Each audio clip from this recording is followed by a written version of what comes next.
Loyalty is the second strongest predictor of a long-term stable marriage.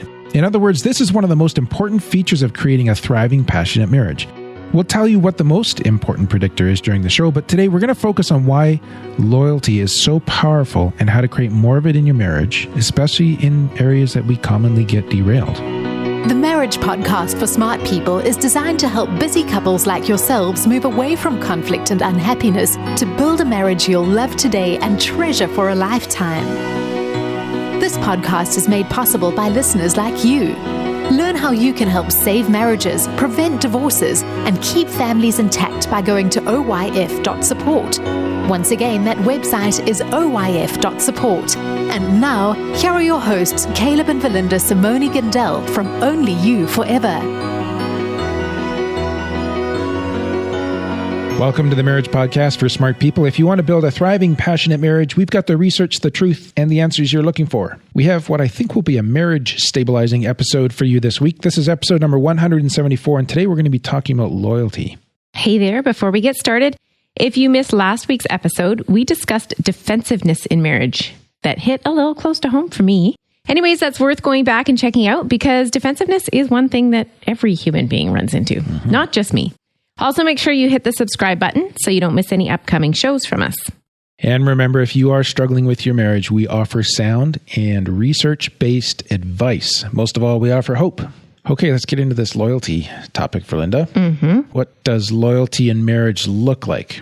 What do you think about when you consider the idea of loyalty in marriage? I think of faithfulness. Yeah. Like you're not going to other options. You're loyal to your spouse. Yeah. I think that's where most of us usually go first. Okay. Yeah. And yet there's a lot more to it than just staying faithful, although that's super important, right? Yeah. So there's this one study from 95. It gave really helpful differentiation between minimum loyalty and maximum loyalty. Okay. So minimum loyalty is just simply not betraying your spouse, not having affairs, not betraying trust in some other way, like even financially or whatever, and not being dishonest. Okay. So I think that's what I was thinking of by faithfulness. Yeah. Like loyalty. Okay. Yeah. But he also talked about maximum loyalty, which is becoming one with your spouse through long-term commitment, partnership, and devotion. So the minimum part is about what you do not do, the major taboos of marriage, or even the medium taboos. But the maximum is really about investing into and pouring yourself into something very deeply, which we'll talk about in a moment. So maximum loyalty is achieved through a sense of companionship and partnership based on several things. One, things like a shared vision for life, wanting the same things from life, valuing the same qualities, agreeing on important life issues. So what if you don't share the same vision for life? Well, if you don't share the same vision for life, the question becomes, what are the parts of the vision that you do share? Okay. And then how can you honor the differences? So it's not like loyalty is not achievable if you disagree on something. No.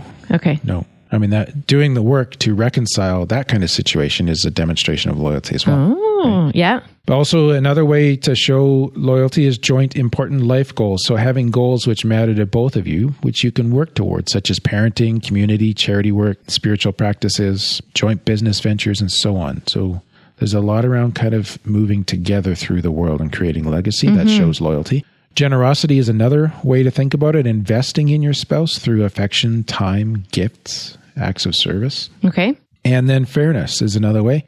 Sharing workloads, taking joint responsibility for the relationship. That's a way to show loyalty, right? Yeah. Versus loyalty to yourself. Selfishness. Oh, ouch. Right? Yeah. And openness and vulnerability and honesty. Those all move you towards loyalty as well. So there's a lot to this, right?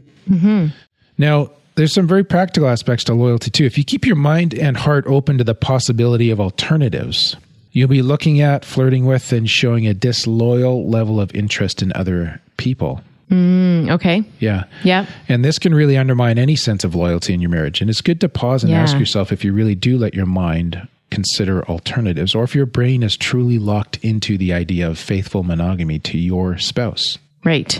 And I just mentioned that because you may never break some of the official taboos of marriage, like having an affair, but you can be incredibly unfaithful in other ways that really, in 1,000 tiny ways, that undermines loyalty in your marriage. Yeah. Yeah.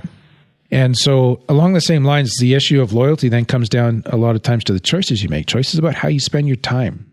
what you show the most interest and excitement in. Where you invest your energy.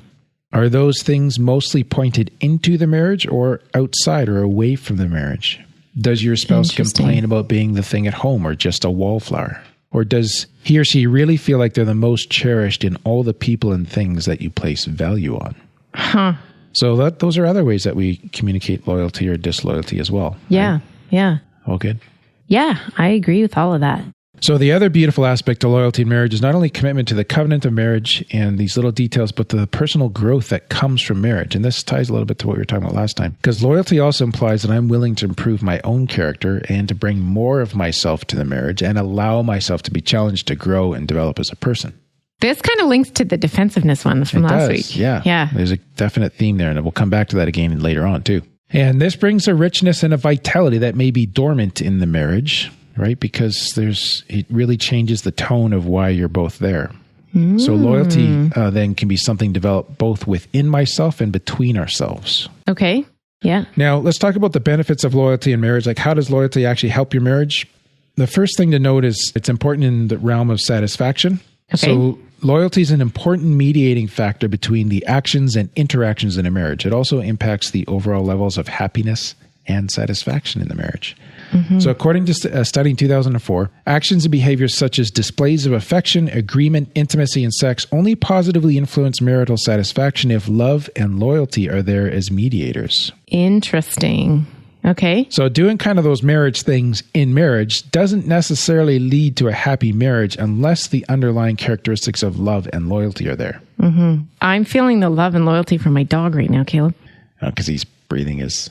Oh, he's got dog breath. Yes, but as a loyal owner, you continue to pet him. Yeah. So, sorry, total hijack here. Total distraction. So that piece there about having that key sort of underlying... Love and loyalty. Yeah. Yeah. That echoes 1 Corinthians 13, the most well-known chapter on love in the Bible.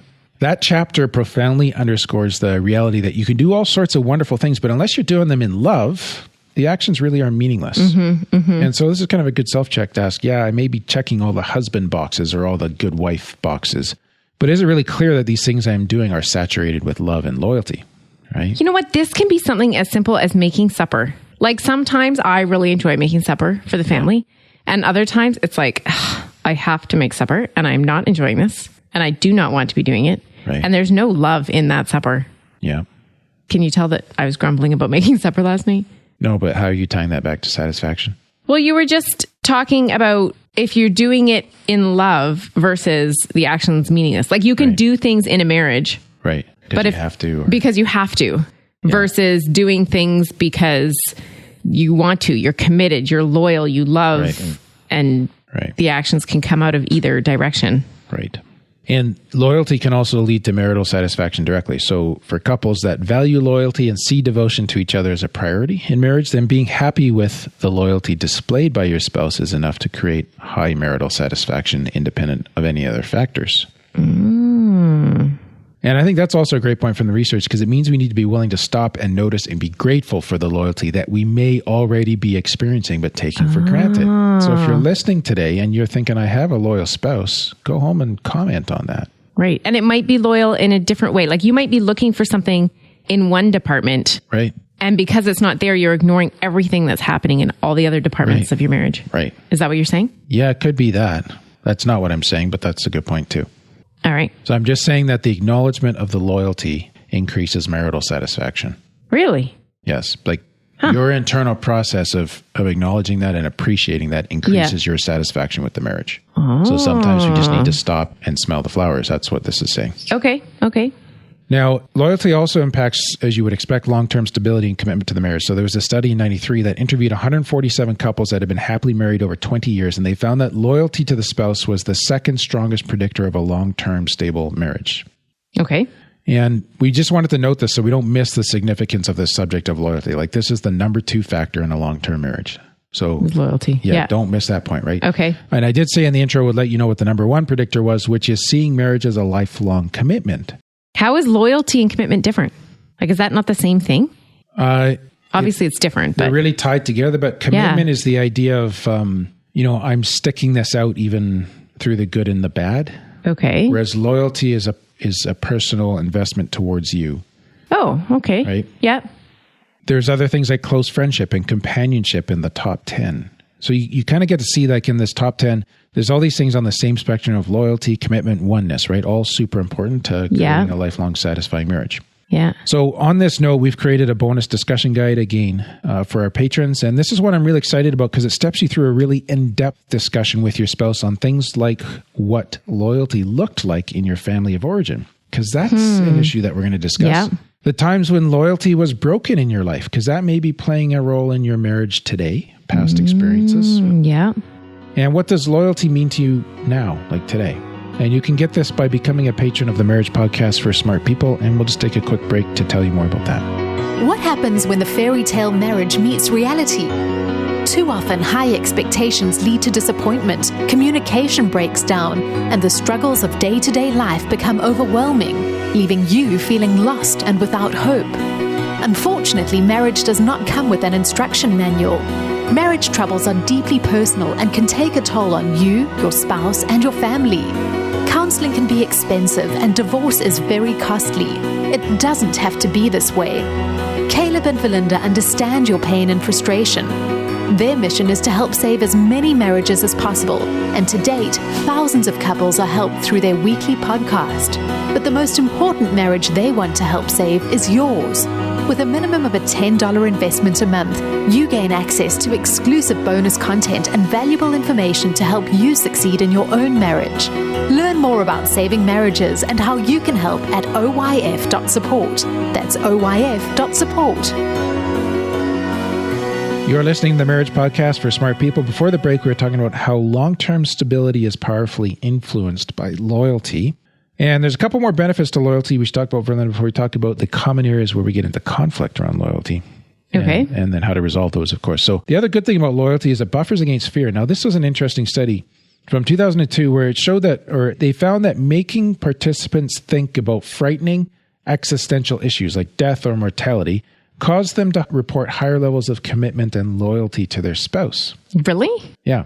Okay. Not saying you should go home and ask your spouse to think about dying. But what happened is that the thoughts about the loyalty and commitment acted as a buffer, reducing the participants' fear of death. Oh. Which is really cool, right? So they concluded that a strong, loyal relationship helps reduce fears of death since your sense of self has expanded to include the other person. So even if you die, part of yourself lives on. That was how they viewed it. Okay. And I don't mean this in some kind of weird way. I just mean that I know I leave together. a legacy with you or a memory with you or like the shared history that we've created together. You will carry that on past the time of my passing. Okay. Right? And that reduces the fear. Huh. A loyal and devoted relationship also helps you find meaning and feel like your life has purpose, which contributes again to fearing death less because life then has become meaningful. Okay? Here's a quote from their study. Unlike most other threats, the threat of death is inescapable, and support from close others cannot remove the threat itself. Mm-hmm. In this case, perhaps the affirmation of one's importance in others' lives engenders feelings of meaning that render the prospect of death more tolerable. And I think what they're observing is that loyalty helps with creating legacy, leaving something behind that endures beyond the span of your own life. Because you've invested. Yes. So loyalty there then serves to buffer against fear. Interesting. Now, of course, the ultimate way to remove the fear of death is salvation in Jesus Christ. Mm-hmm. But it's really cool that there are these other ways in life where there can be buffers too. Mm-hmm. And loyalty in marriage is one of them. And finally, kind of on this area of things, vulnerability and conflict, loyalty helps with vulnerability, which shouldn't be terribly surprising if you think about it. If you're in a loyal relationship with your spouse and it emphasizes, the relationship emphasizes partnership and togetherness, this allows you to express vulnerability and respond to each other in affirming ways, positive ways, right? Which makes a lot of sense. But it also helps the couple to manage conflict because high levels of underlying loyalty allows spouses to use positive emotions like humor in conflict because there's this loyalty bond in there. Which is, I can joke a little bit right now. We can lighten this conflict up. Okay. Right? Rather than like going to attack or something. Yes. Okay. It also helps the couple maintain calmness and flexibility because there's loyalty, right? Right. I'm having troubles differing this from commitment because I was thinking in my head, you can maintain calmness and flexibility because you know, like, this marriage isn't going anywhere. Right. But think of it more in the sense of I've got your back. Oh. So you can be calming. Okay. And flexible, right? Okay. Helps the couple attack the issue and not each other. Mm-hmm. And it helps them to notice opportunities to repair the conflict rather than just focusing on the negative traits of your spouse. Okay. Which is pretty interesting. So loyalty helps with conflict. Okay. Now, let's talk about conflicting loyalties. Like when yours and mine are different? Yeah. So we can value loyalty, right? But we also need to be aware that it's not always going to be easy. So here's 3 situations where we run into issues around loyalty. The first one is not common to all marriages, but I think the last 2 definitely are something that every couple has struggled with or will struggle with. The first one is loyalty can cause, or there can be loyalty conflicts in step families. Now, in blended families, there may be conflicting loyalties between your new spouse and your children or family from a previous marriage. Right. No surprise there. We've talked a little bit about this in the past. And couples, again, have to understand that creating a stable marriage and a stable home is the best way to help the children adjust to the new family unit. Okay. So the couple's goal, therefore, should be to aim to side with each other over the kids or other family members, as doing so will create stability and help the children's well-being in the long run. So rather than taking sides with your kids, you're a unified front or... Right. Okay. Now, I have to balance this against the episode where we really tackled this all in one spot, which said that you need to be moving on both fronts at once. Yeah. So there is slight priority here, but we don't want to throw things off balance either, right? Yeah. So creating that new family dynamic, though, and the new family rituals, and I think this is where blending helps, or being balanced helps. Okay. This can help strengthen the sense of family cohesion. Mm-hmm. And in this context, the couple can see, or the kids can see, that loyalty to your spouse and loyalty to them is the same thing. Like, this person is committed to us, this new family member. Right? Oh, and then it's not competition or... Right. Okay. Right. And what I see in this is it's really critical to embrace the whole package, not just focus on one area, especially at the cost of others. So, for example, you could protect your biological kids against your new spouse, or you could side with your spouse over your biological children, right? And that's tricky business once you get into there, right? Yeah. So it's really like the whole system needs to be embraced with loyalty. Right. And that would be tough. Yeah. To just balance that all. That's going to be hard work sometimes. Yeah. Yeah, for sure. Now, another area where we run into loyalty issues is in the subject of work-family conflict. Mm-hmm. This is a lot more common, I would think. Yes. Loyalties can be divided between family life and successful careers. So, for example, demands from one area can make it hard to meet the demands from the other, leading to stress and conflict in both. Yeah. And this can be especially true where one spouse has had a very successful or even a prestigious job, or where they run their own business, making work-life balance difficult. We know all about this part, right? Yeah. And it can also be an issue for long-distance marriages or military couples where the stay-at-home spouse may feel that their husband or wife is more loyal to their job or to their country than to them. Oh. And those are really difficult issues to tease apart because there's some altruistic values in there and there's some really practical things in there, right? So how do you create more loyalty in the face of these kinds of challenges? That's the question, because it often feels impossible to back off from the work side of things. Yeah, like you've got to finish everything you have to do. Right? Yeah. Now, one thing couples can do is to plan the time they do get together as effectively as possible so they get the most satisfaction out of that time. So when we're competing for time, we're going to choose to make the most of the time that we do have. Okay. Rather than just fighting about the time we don't have. Oh, I see. Right? Yes. Yeah. And wherever possible, of course, using flexible work arrangements in order to reduce conflict. If possible, right? So this is a time to be creative. Are there times you can work from home? Can you add a lunch date once a week? Can you reduce your hours maybe on Fridays or every second Friday or something like that? Is there a way that you can adjust? Yeah. Just to give something back to really cement the loyalty, right? That's good. Yeah. Now, think of this in the larger context of your marriage again, like since joint goals and vision are a big part of loyalty in marriage, we said that at the start. Yeah. Can you find a way to make both careers, or if it's one person's career and the other person stay at home, can you find a way to integrate that into a joint vision between the two of you for your lives? So this way, even when the job puts a strain on the home life, both spouses can still see it as being important, an important part of who they are as a couple. Okay. They're both invested, right? And then it becomes, well, what would you have to change in order for you to both feel invested in getting maybe in getting that new business off the ground or getting established in that particular career. Or possibly for the career person, do you need to come up with a mid or long-term strategy to move to a different career or position which is more honoring of the loyalty you feel towards your spouse? Are you both prepared to accept the sacrifices necessary to prioritize your marriage and family over your career, if that's what you want to do? Yeah. Right? So these are tough but honest conversations that some of us need to have. And in fact, next week's episode, we're going to be diving deep into work-family conflict and how to resolve that, because it's such a common challenge. But this is... Because what if you get one spouse that is like, no, totally career-oriented, and then the other spouse is like, no, I want you home more? Well, what if like that, or one spouse that says, I want you home more, but I want you making the same amount of income? Like, it goes all sorts of directions, right? Yeah, those would be tough conversations. Yeah, it is. It is. So creativity is one part, but also joint goals and vision. Like, how can we come together on a longer term vision? And then what does it look like to help us get there? Okay. Now, another great area for loyalty friction is family versus spouse. So loyalties can be torn between your spouse and your family of origin. Not everybody, most people have a strong attachment bond to both their parents and their spouse. Yeah. And so conflict between them, or even having to choose which to spend time with, can be hard to deal with and really difficult to balance. Marital conflict can come up if one spouse supports their family of origin over their husband or wife, or a spouse may resent their husband or wife for putting them in a position where they have to pick a side.